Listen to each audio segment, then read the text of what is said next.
understanding the adverse health effects of PCBs. So first, there are poisoning incidences. For example, what happened in Taiwan in 1980. To identify those adverse effects, then if there's widespread exposure, you start finding adverse effects in children because they're more vulnerable to both exposure and adverse effects, which causes subclinical effects and then goes into that silent pandemic that isn't picked up. Here are two further examples. Consider pesticides globally. It's astonishing that there are 385 million cases of unintentional acute poisoning affecting 44% of farmers globally, leading to 11,000 fatalities annually. For chronic exposures, it leads to reproductive disorders, cancers, neurological disorders, respiratory illness. PFAS, we heard a lot about it. Heather, you mentioned it this morning. Consider in the European Economic Area, a great study done by Greta Golden and et al. And they estimated between about 84,000 and 273,000 individuals are occupationally exposed, leading to an approximate 12,000 deaths due to kidney cancer. The moderate exposure to 3% of the population of the EEA, resulting in 12.5 million people, and that lower level exposure can lead to low birth weights, increased rates of infection due to immune system effects, and hypertension. There is a big cost to inaction of controlling chemicals. For PFAS, what they estimated for the European Economic Area is between 13 and 41 million euros due to occupational exposure, and between 52 and 84 billion euros due to non-occupational exposure. The additional costs to society are non-healthcare costs, such as those incurred by monitoring and remediation, estimated between 821 to 100 million to 170 billion. Now let's be clear, that money is coming out of the public purse. And what it means is that there's less money available for healthcare, for education, and for transitioning us to a more sustainable economy, which is so dearly needed right now as we're in a climate emergency. My argument is that we're inevitably exposed to chemicals of concern arising from our inability to sufficiently reduce exposures to protect populations. That's a failure of our chemicals management system. And I just want to say for everybody who works in chemicals management, those of you who are here from the EPA, from other agencies, you all do your best to work within the system to protect us. It's a failure of the system as a whole, not of individuals. So, why? And I'm going to go through these 4 points in series. Uncontrolled increasing production and uses of chemicals, the proliferation of the number of chemicals, inability to assess this number of chemicals and then control them, caused in part by lock-in, which I'll explain later, moving us towards actions and implementation for harm reduction. So here are the explanations behind why we are inevitably exposed. This is my proposition. It's just basic thermodynamics, and I'm all about fugacity. I have to get that word in because I worked with Don Mackay for my PhD, and we were all talking about fugacity, and it's just a bit sad for me that we don't talk about fugacity anymore. And Mark Harness, this is also for you. And so it's about fugacity, chemical production and consumption, and because we're not all equal. So it's all about fugacity. So laws of thermodynamics. These are laws and not hypotheses. Chemicals strive to achieve a characteristic partitioning behavior at equilibrium. All chemicals strive towards equilibrium. And Heather, what you talked about the wristbands, is like it's all about fugacity, especially for the gas phase. Consider that the world is like a bottle of salad dressing comprised of air, olive oil, vinegar, and lemon juice. So the air is what we breathe, the olive oil is organic carbon, lipid, and so on, and the vinegar and lemon juice is the surrogate for water, for blood, and other tissues. So semi-volatile organic compounds that are neutral will strive to achieve a characteristic partitioning amongst these three phases. Consider allicin from garlic, which is great. It also has antimicrobial properties. It's a semi-volatile. It will mostly partition to the olive oil, but a little bit into vinegar, and a little bit into air. It's characteristic. It's just what it'll do as it strives to reach equilibrium. Now, what's fugacity? So a bunch of you are probably cradling your coffee right now, in part to warm up, because it's been very chilly in the conference center. And hopefully, and also hoping to spark those neurons. So if I'm not lively enough, the coffee will kick in. Okay, so you intuitively know the temperature, that heat moves from hot to cold, right? Like you just know that. And temperature is the equilibrium criteria that tells you, the heat's moving from hot to cold. So, take the laptop, for example. Flame retardants are added to it, not chemically bonded, so over time, the flame retardants will migrate out of the laptop to seek a lower fugacity. Like, it's just totally inevitable. Fugacity is driving, is the equilibrium criteria. It's absolutely inevitable. So now, consider the situation. Heather talked about the couch with the fire halls. This was like, finally, I graduated. This is pictures from 2008. Finally had my new couch. Just bought a new TV, stuffed with PDEs, which were inevitably migrating out of the TV and into the couch. It's inevitable. And going into what has low fugacity, which in this case, I know this is highly contrived. But anyways, butter. Butter has a huge capacity for absorption because it's the olive oil in the salad dressing. Huge capacity for absorbing chemical. And then me, because I've got lower fugacity. I wasn't born with PDEs. I've got lower fugacity. So that's the inevitability of fugacity and partitioning behavior, and which is behind why the chemicals go into the wristband. So now let's layer onto that the production of chemicals. So this was a great study done by Phil Nazaroff and Elaine Cohen-Hubble, who's here. Elaine is here. What they did is calculate an intake based on NHANES excretion data to production ratio, the tonnage of chemical produced in the US. The chemicals are along the y-axis. Now this ratio is expressed in parts per million. So at on the right-hand side, it's a million, right? So that's 1 to 1, and on the left-hand side, it's very small. So lo and behold, many of these phthalates, which Heather spoke about, and which a bunch of you studied, about 0.1% of production ends up in us. There are extremes like bisphenol A, which is the monomer for polycarbonate plastic. It's very durable plastic. BPA monomer is really largely locked in, so it's got a much lower intake to production ratio. And then methylparaben, which is in personal care products, which almost reaches, in some cases, a 1-to-1 situation.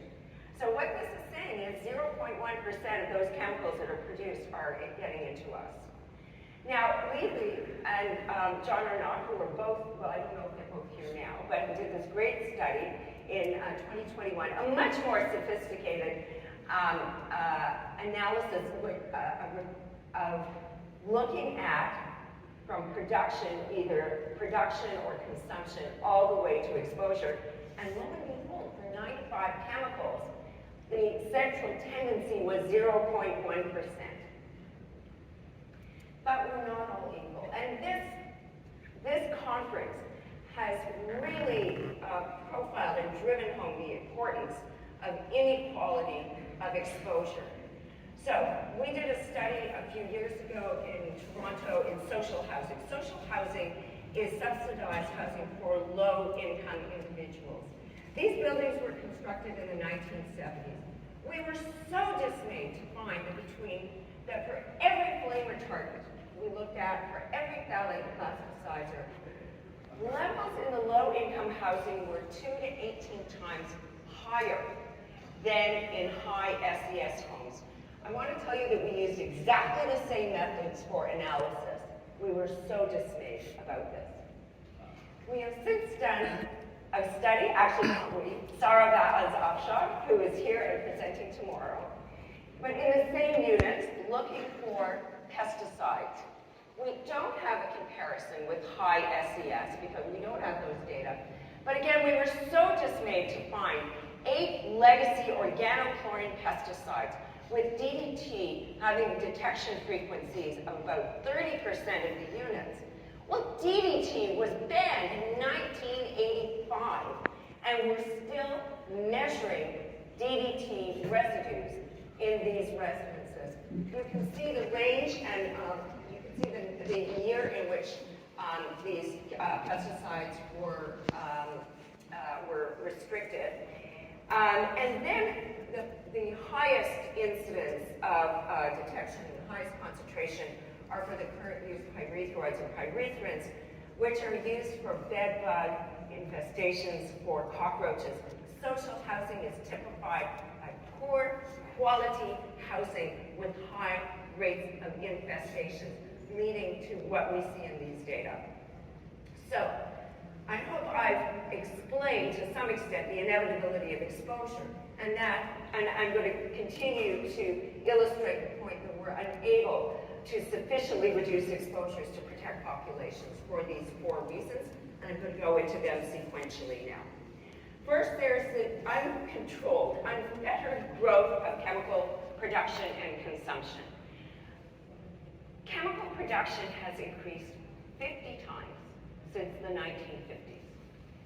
It's almost doubled since the year 2000, as illustrated in this graph with the data taken from Global Chemicals Outlook 2.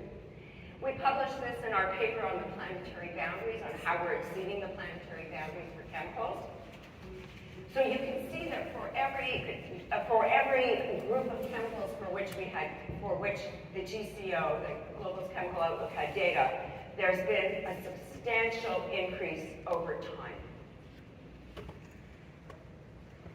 It's not just the uncontrolled proliferation of not just the uncontrolled production of chemicals, but it's the proliferation of the number of chemicals produced.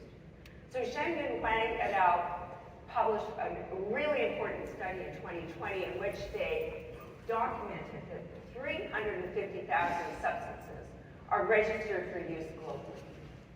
17,000 have been registered just in the previous decade.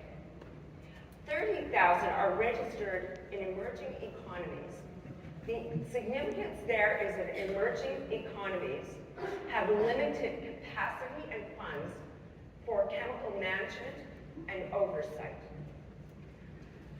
50,000 of those chemicals have confidential,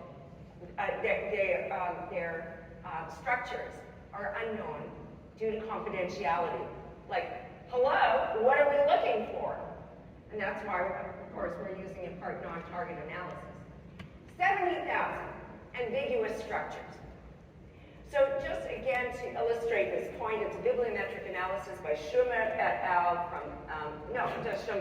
From 1997. So what they did is he looked at past number registration, going from 1800 to the year 2000. Now note that this is a log scale, going from 10 to 100 million. So clearly, this is exponential growth. We simply don't have the capacity. We do not have the capacity to understand the implications of so many chemicals registered for use. We know a lot about very few chemicals, even as illustrated by this conference. We're talking about really a handful of chemicals which we really understand. So this is a bibliometric analysis done by Christensen et al. 2021. They looked at 130,000 papers which documented toxicity, this is ecotoxicity, of 3,500 substances. And what they found is that 50% of the papers mentioned 65 substances. But it's a little bit more extreme than that. So the line going up, that's a cumulative frequency distribution of what chemicals are mentioned. And then on the y-axis is the percentage of the number of papers that cite, guess what? Cadmium is the winner, followed by mercury, arsenic, and pesticides get a notable mention. So there are just simply too many chemicals to assess. The European Union REACH, which is a chemicals management plan for the EU, 23,000 substances have been registered, of which 80% have yet to be assessed.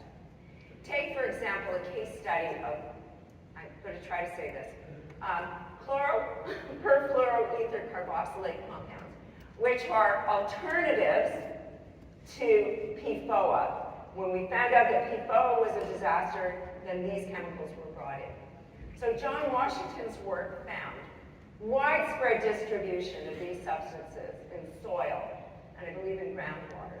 Well, if there's widespread distribution in soil, that means that it's been used a lot for a long time, because it doesn't just get there. Astonishingly, Gold and Weather showed in 2020 that cupboard was bare. The US EPA did not have data indicating that would enable even a risk assessment.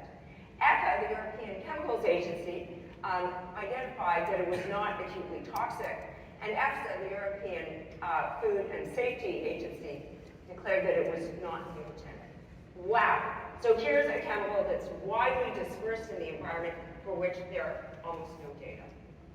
Further, we have to further drive home this point. These are data on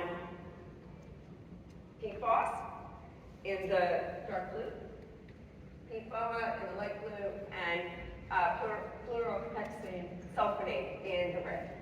They come from the Canadian Health Measure Survey, and this is cycle number 5 from 2016 to 2017. This is for different age groups. 99% of Canadians have these chemicals in their blood. I'm sure this comes as no surprise to you. Same data for Annie Haynes, same data is coming out for the European Union, all high-income countries and jurisdictions. US. At low microgram per liter level. So to put this into perspective, the US EPA just recently proposed drinking water, a health-based drinking water guideline of 4 nanograms per liter, 1,000 times lower. Now, I just want to point out that Canada first passed restrictions on PFOS in 2006. Now, it probably comes as no surprise that you're still seeing PFOS. But what I want to point out is that this is a limitation of chemical management restrictions. Because we know that these exposures are associated with adverse effects. And why?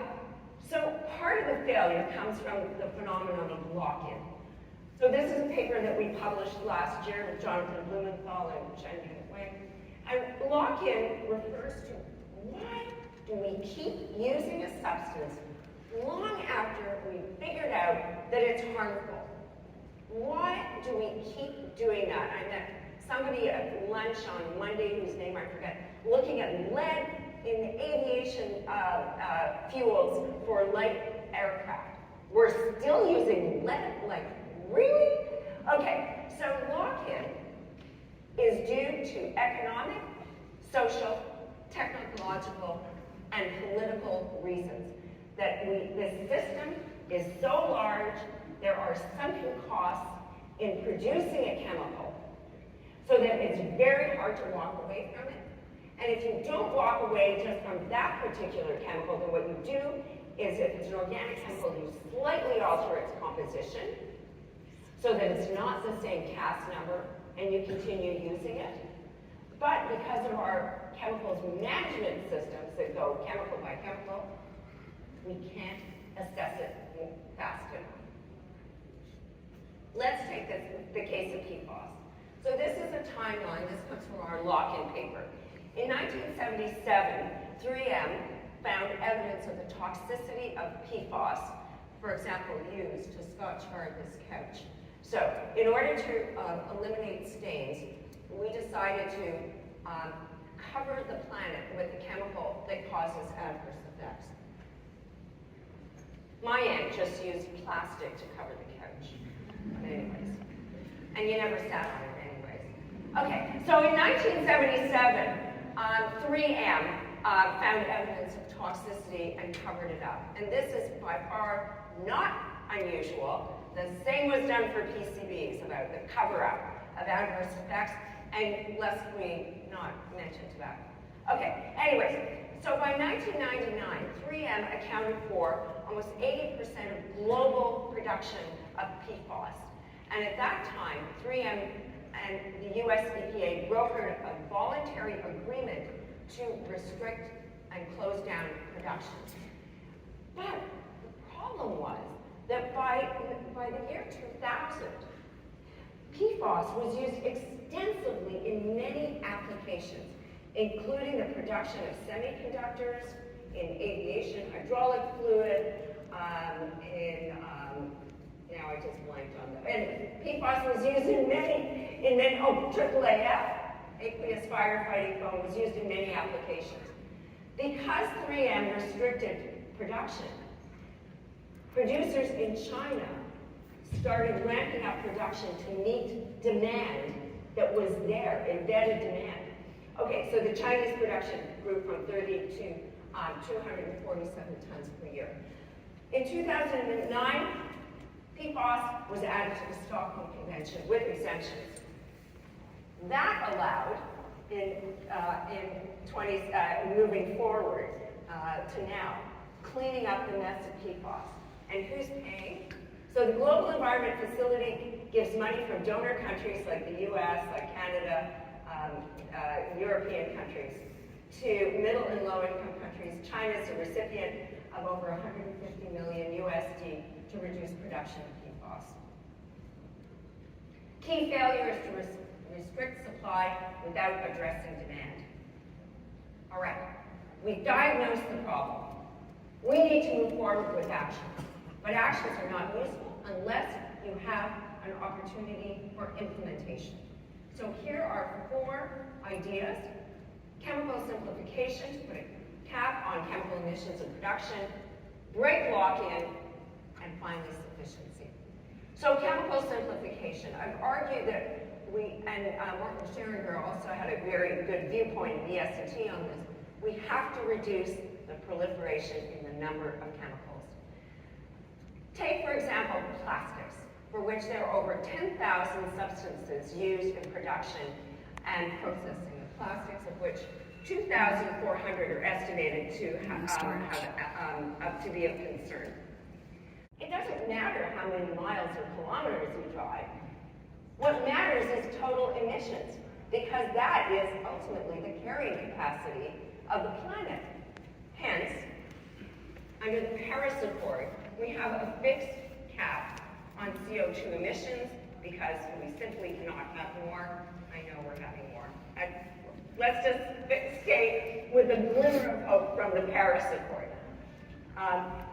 I suggest that we need the same thing for chemical production because the planet has a finite capacity for assimilating chemicals, and we have a finite capacity for how many of these chemicals that we can accumulate. Next, I believe that we have to move towards breaking lock-in, and that requires broadening the scope of regulations, engaging all stakeholders, and using long-term proactive thinking. So, for example, the restrictions need to understand perverse incentives, policies that do not align within a country. We need to have all stakeholders, industry, retailers, citizens, NGOs, us as scientists at the table. We need to have proactive long-term thinking that uses systems-based thinking. Well, we have the Stockholm Convention, of which there are 154 signatories. I know that the US is not a signatory, but is involved in the Stockholm Convention. We can only hope that the U.S. will become a signatory, but frankly, I'm going to move on. Now we saw with PFAS that the Stockholm Convention did not provide for alternative assessment when it moves towards restricting a POP, or persistent organic pollutant, but I'm still going to hold out hope. And we also have the new kid on the block, which is a new science policy panel that's being negotiated also for wrap-up in 2024, dedicated to chemicals, waste, and pollution prevention, an intergovernmental panel that's being negotiated under the auspices of the UN Environment Assembly. And I'm hoping that that will be a forum to discuss these ideas. But you know what we actually need? We need all of us to buy into the idea of sufficiency. Because all these provisions, management alone can't do it. We have to move the needle. It's up to us to figure out, us in wealthy, well-to-do countries, where added wealth does not significantly add to health and happiness and well-being. We need to find that middle ground between poverty and between overconsumption towards sufficiency. And that's one of the messages that I want to leave on, that it's up to all of us to try to strive towards sufficiency and to redefine how we understand what well-being is. I'm going to leave you on this quote from Thomas Homer Dixon, who I think is so eloquent in this area, and also a Canadian. A commanding hope that's honest about the dangers ahead, and astute about the strategies we should use to face those dangers, and one that powerfully motivates us. Let's not aim for what's merely feasible and falsely hope that it will be enough. With commanding hope, let's aim for what we all consider to be enough, a future in which our children and life on this planet can flourish. Thank you.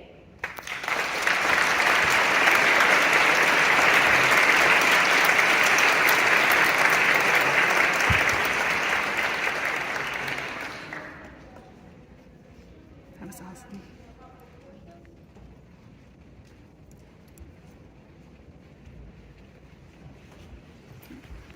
So you always, as a speaker, you always get nervous. You go, did my message? Did I talk? Did I talk too fast? Any questions from you? Okay. Hi there, Sean Chitlett, US EPA. Thank you so much for your talk. I particularly appreciated the comment about Gatsby and the need to incorporate it more into physics and science. One thing that kind of struck me that was not apparent in your talk is the workforce that's required to regulate all of these chemicals. Could you maybe talk a little bit about that? Because we particularly feel stressed. I know, Environment Canada feels a little bit stressed. Could you shed some light on that?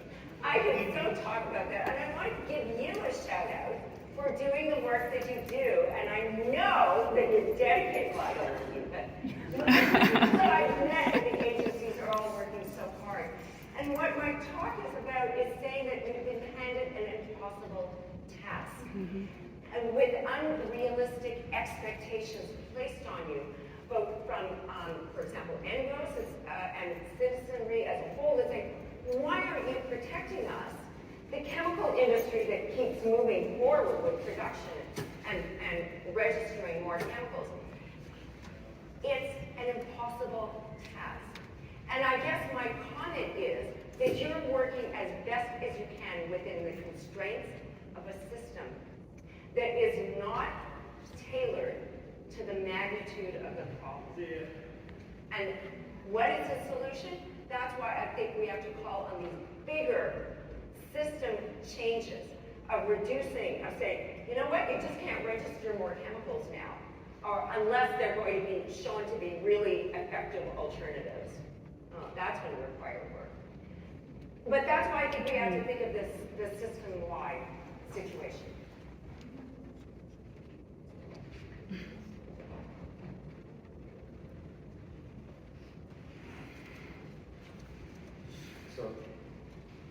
Thank you. Thank you so much for your presentation.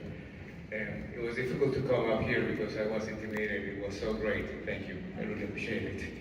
So what I wanted to mention is that on top of all the things I proposed, I think one of the things that we're missing are the consequences of what they do. Basically, like on the presentation on Sunday, when we saw what DuPont has really done, they end up paying a settlement that will never be compared with the amount of money they made.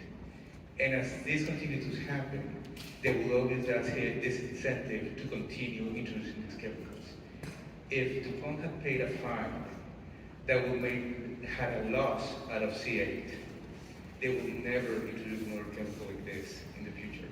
And if they have been criminal consequences for those who decided not to share the information they have, they will think it twice before they make another introduction of chemical like this in the future. That was my comment. Thanks so much. Thank you, and I think one the take-home point is criminal consequences. Yeah. Thank you. Thank you.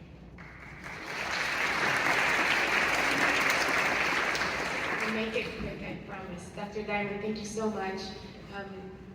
Which of the international bodies or agencies, UN, EP, WHO, etc., or policies that are coming into play now, do you feel have real teeth in them? Is there any? Please say yes. So the WHO is an implementing body. So what has teeth are intergovernmental agreements such as the Stockholm Convention, Basel, Rotterdam. The New Plastics Treaty is destined to actually have teeth. The Montreal Protocol to phase out CFCs and now HF. Yeah, thank you. Also has teeth because it's binding.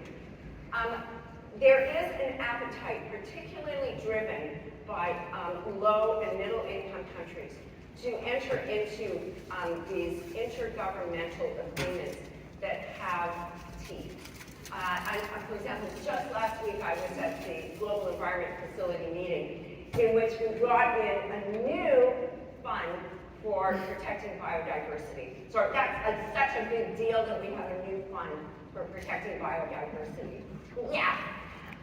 So I'm hoping that we can support, we as citizens of all the countries can tell our government to be at the table and please negotiate a binding agreement, and a binding agreement comes with teeth.